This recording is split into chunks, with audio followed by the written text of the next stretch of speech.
ముఖ్యంగా ఇవాళ కూటమి విజయానికి చేరువలో ఉంది.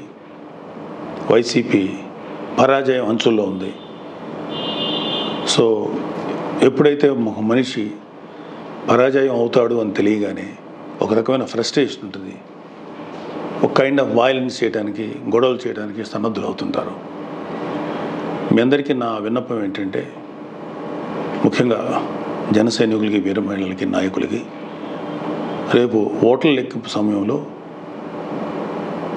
మనం సమయం పాటించి ప్రభుత్వానికి, ఎన్నికల సంఘం వారికి, పోలీసులకి మనం చక్కగా సహకరిద్దాం. అలాగే వైసీపీ వారి యొక్క ఎటువంటి కవింపు చర్యలకి ప్రతిస్పందించద్దు అని చెప్పి మిమ్మల్ని అందరినీ మనస్ఫూర్తిగా కోరుకుంటున్నాను. ఎందుకంటే ఏమీ లేని నాకు ఎగిరెగిరి పడుతుంది, అన్నీ నాకు అడిమడిగా ఉంటుందన్నట్టు మనందరం సైలెంట్గానే ఉందాం. కూటమి సభ్యులందరికీ, అలాగే జనసేన కార్యకర్తలకి, వీర మహిళలందరికీ ఒక మనవి, మనం ప్రజాస్వామ్యాన్ని గౌరవిద్దాం. ప్రజాస్వామ్యానికి వ్యతిరేకంగా మనం ఏం చేయొద్దు. పోలీసులకి, ఎన్నికల సంఘానికి సంపూర్ణంగా సహకరిద్దాం. మన డెమోక్రటిక్ స్పిరిట్ని మనం నిలబెట్టుకుందాం. ఖచ్చితంగా రేపు రాబోతున్నది మన కూటమి ప్రభుత్వమే.